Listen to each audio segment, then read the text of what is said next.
Pay scale নিয়ে বড় সুসংবাদ পেল সরকারি চাকরিজীবীরা। বেতন বাড়ছে দ্বিগুণ। বিস্তারিত ভিডিওতে। এইমাত্র পূর্ণাঙ্গ তালিকা ও খসড়া অনুমোদন। সচিবদের নির্দেশে কর্মচারীদের জন্য 1:3 ও কর্মকর্তাদের জন্য 1:5 অনুপাতে নবম পে স্কেল সংশোধন। এছাড়াও আজ যমুনায় অতিথি ভবনে পে কমিশনের রিপোর্ট জমা দেওয়া হয়েছে। এ বিষয়ে বিস্তারিত আলোচনা করার শুরুতে ভিডিওটিতে একটি লাইক এবং চ্যানেলটি সাবস্ক্রাইব করে বেল আইকনটি অল করে দিন। দীর্ঘদিন পর সরকারি চাকরিজীবীদের জন্য গ্রেড সংখ্যা পরিবর্তন করার মাধ্যমে যমুনা অতিথি ভবনে পে কমিশন রিপোর্ট জমা দিয়েছেন। অন্তর্বর্তীকালীন সরকারের আলোচনায় প্রথম থেকে শুরু করে 6 মাসের মধ্যে প্রতিবেদন জমা দেওয়ার সিদ্ধান্তের কথা জানিয়েছেন। তবে কর্মচারীদের প্রবল চাপে আজ 30 নভেম্বর পে কমিশনের চূড়ান্ত খসড়া প্রকাশ করা হয়, যার মাধ্যমে এখন অর্থ উপদেষ্টা গেজেট তৈরির কাজ শুরু করে দিয়েছেন। আগামী 15 তারিখের মধ্যেই নবম পে স্কেল কার্যকর করার লক্ষ্যে একটি নতুন সিদ্ধান্ত গ্রহণ করলেন প্রধান উপদেষ্টা, যেখানে বিভিন্ন ধরনের সিদ্ধান্ত দ্রুত গতিতে কার্যকরের রূপরেখা তৈরি করা হয়। বাংলাদেশের 14 লক্ষ সরকারি চাকরিজীবীদের জন্য নবম পে স্কেল কার্যকর করার লক্ষ্যে আজকের নতুন সিদ্ধান্ত খুবই জোরালো হয়ে উঠেছে।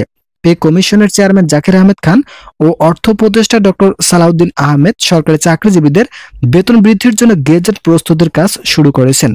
তবে গেজেট কবে প্রকাশ করা হবে এই বিষয়ে জানতে চাইলে অর্থ মন্ত্রণালয় থেকে জানানো হয় খুব শীঘ্রই গেজেট প্রকাশ করা হবে, তবে সেটা সিদ্ধান্ত আগামী ডিসেম্বর মাসেই আসবে।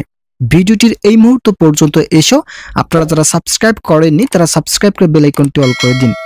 আজ যমুনা অতিথি ভবনে বৈঠককালে বেতন 2 ভাগে ভাগ করে দেওয়ার সিদ্ধান্তের কথা জানায় অন্তর্বর্তীকালীন সরকার। যারা কর্মচারী আছেন তাদের জন্য 1:4 অনুপাতে নবম পে স্কেল কার্যকর ও কর্মকর্তাদের জন্য 1:5 অনুপাতে বেতন সংস্কার করা হয়েছে। এতে করে সরকারি চাকরিজীবীদের বৈষম্য দূর হবে। কর্মচারী মহলে ফোরামের বিভিন্ন সদস্যরা জানিয়েছেন, কর্মকর্তা ও কর্মচারীদের বেতন দ্রুত গতিতে কার্যকর করতে হবে এবং আগামী 15 ডিসেম্বরের মধ্যে সর্বশেষ কার্যকরের হুঁশিয়ারি দেওয়া হয়। এই হুঁশিয়ারির ফলে পে কমিশন সময় বিলম্ব না করে দ্রুত গতিতে নবম পে স্কেল কার্যকর ঘোষণা করলেন।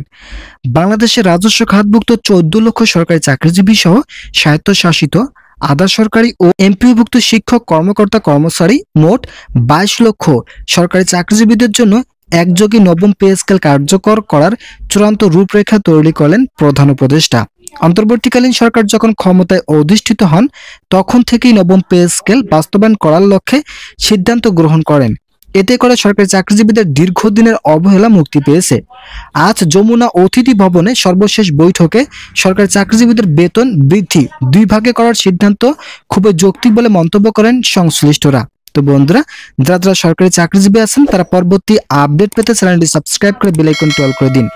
শিক্ষা ভাতা ও বাসা ভাড়া কত টাকা বৃদ্ধি করা হয়েছে এই বিষয়ে জানতে চাইলে পে কমিশন বলেন, সরকারি চাকরিজীবীদের মূল বেসিকের 70% বাসা ভাড়া সংযোজন করা হয়েছে। এছাড়াও শিক্ষা ভাতা 4000 টাকা মঞ্জুর ঘোষণা করেছেন কর্তৃপক্ষ। বাংলাদেশের মধ্যে প্রায় সকল সরকারি চাকরিজীবীদের মূল বেসিক সর্বনিম্ন 30,000 টাকা রাখা হচ্ছে, যার ফলে বাড়ি ভাড়া মূল বেসিকের 70% করার ফলে সরকারি কর্মচারীদের আর্থিক অবস্থা শক্তিশালী হবে, যার ফলে বাংলাদেশের সরকারি চাকরিজীবীরা এখন আনন্দমুখর অবস্থায় জীবনযাপন করছেন। নতুন গেজেট প্রকাশের অপেক্ষায় আছেন সরকারি কর্মচারীরা। যে কোনো সময় গেজেট প্রকাশ করা হবে বলে মন্তব্য করেন সংশ্লিষ্ট মহল।